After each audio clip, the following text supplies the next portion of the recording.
Bismillahirrahmanirrahim. Assalamualaikum warahmatullahi wabarakatuh.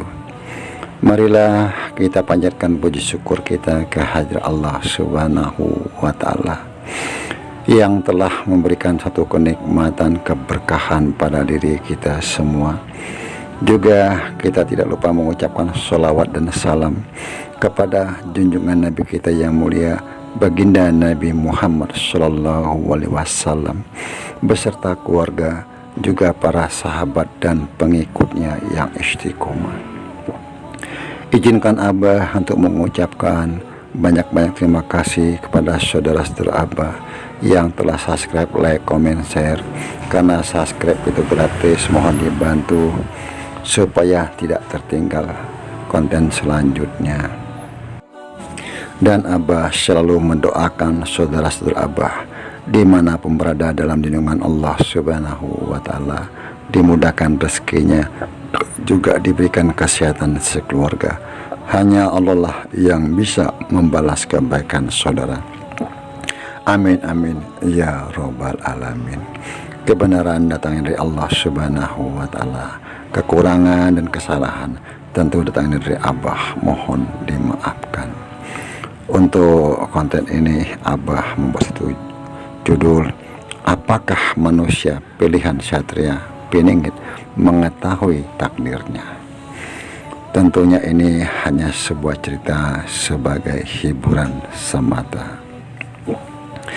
Karena ramainya pembahasan tentang manusia pilihan Satria Piningit yang banyak dikaitkan akan datangnya seorang utusan atau seorang mujadid yang dikabarkan akan datang setiap 1 abad atau 100 tahun. Di dalam agama Islam dikenal dengan julukan Imam Al-Mahdi. Juga di ajaran agama lain ada yang mengatakan Mesias ataupun Avatar. Tentu semua itu hanya Allah Ta'ala yang mengetahuinya. Wallahu a'lam bishawab.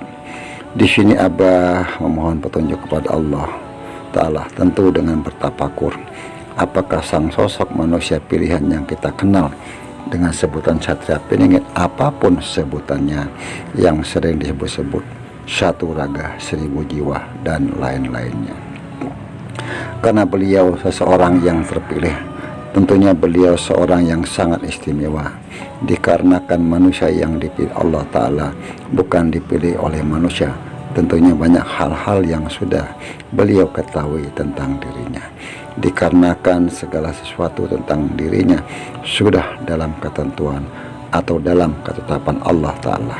Wallahu a'lam bishawab. Bagaimana Abah sudah Abah bahas beliau dalam mendapatkan petunjuk dengan 2 cara yang sering Abah katakan dalam setiap pembahasan. Di sini dalam tafakur Abah memohon petunjuk kepada Allah Ta'ala, apakah sang sosok manusia pilihan, apapun sebutannya, mengetahui takdirnya?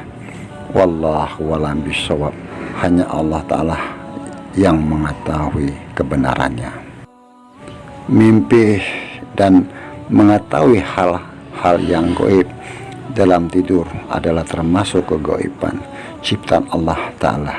Tentang kegaiban yang akan terjadi bisa diketahui dengan mimpi, termasuk keajaiban ciptaan Allah Ta'ala. Tentang mimpi para nabi itu adalah wahyu. Ada perbedaan antara waktu jaga dan waktu tidur. Bagi para nabi, semua yang diucapkan nabi, semua yang diterima nabi, baik beliau tidur, beliau jaga, wahyu dari Allah Ta'ala. Tentang hakikatnya, mimpi termasuk ilmu mukasyafa yang halus, yang artinya ilmu yang tidak bisa dipelajari dengan suatu pelajaran. Tetapi ilmu mukasyafa itu ilmu yang diberikan Allah Ta'ala langsung ke dalam hati hambanya yang dikehendakinya. Seperti ada orang yang diperlihatkan oleh Allah Ta'ala tentang surga, itu yang dikatakan ilmu mukasyafa. Diperlihatkannya Allah tentang apa yang terjadi di alam barzah, itu juga ilmu mukasyafa. Begitu juga dengan mimpi, itu bagian dari ilmu mukasyafa, dan yang halus yang tidak mungkin menyebutkannya ilmu. Mukasafah itu sebagai tambahan atas ilmu muamalah. Kalau ilmu muamalah itu ilmu yang dipelajari untuk dilakukan, untuk diamalkan, mendekatkan diri kepada Allah Ta'ala. Itu yang disebut ilmu muamalah. Ilmu bagaimana kita supaya dikasihi Allah, ilmu bagaimana supaya kita dirahmati oleh Allah, ilmu bagaimana kita ikhlas, itulah ilmu muamalah. Ilmu yang bisa dipelajari. Kalau ilmu mukasafah itu semata-mata anugerah dari Allah Ta'ala. Tetapi kadar yang mungkin menyebutkannya tak kala dirinya mengetahui bahwasanya hati itu perumpamaan adalah cermin yang terlihat padanya. Gambar-gambar atau tulisan dan hakikat-hakikat perkara, dengan cermin itu kita bisa melihat sesuatu yang tidak bisa dilihat seperti di belakang. Tentu tak kala kita menggunakan cermin, kita bisa melihat yang di belakang. Nah, hati artinya cermin, hal-hal yang tidak bisa dilihat oleh mata, bisa dilihat oleh hati, bisa dilihat dengan melalui hati. Hati diibaratkan atau diumpamakan supaya kita lebih dekat dan paham. Hati diumpamakan cermin, maka dari cermin itulah kita bisa melihat perkara-perkara di belakang kita yang tidak bisa dilihat. Setiap apa yang ditakdirkan oleh Allah Ta'ala dari permulaan penciptaan alam sampai akhirnya sudah tertulis dan ditetapkan pada makhluk yang diciptakan oleh Allah Ta'ala, yang diibaratkan daripadanya terkadang dengan lahul mahfuz. Dan di lahul mahfuz artinya tercatat seluruh kejadian-kejadian yang ada di alam semesta, sejak awalnya sampai berakhirnya alam ini. Semua takdir ada tulisan di lahul mahfuz, dan terkadang di lahul mahfuz di situ adalah kumpulan segala yang sudah ditetapkan oleh Allah Ta'ala dari sejak terjadi alam sampai berakhirnya alam ini. Apa-apa yang dikehendaki oleh Allah Ta'ala, apa yang diketahui oleh Allah, itu ditulis di dalam sebuah lauh yang dinamakan Lauhul Mahfuz atau di Al-Kitabul Mubin atau Imamul Mubin. Maka semua yang terjadi di alam dan yang akan terjadi tertulis, terukir atasnya dengan ukiran yang tidak dapat dilihat dengan mata. Lauhul Mahfuz itu tidak bisa dilihat dengan mata dohir, apalagi tulisannya. Lauhul Mahfuz itu kita dapat bisa melihat, apalagi tulisannya, karena itu sebagian dari alam malakut, bukan alam sahadah, bukan juga alam dunia. Dan janganlah kita menyangka lauh itu dari kayu atau besi atau tulang, dan bahwa kitab itu dari kertas atau kulit yang tipis.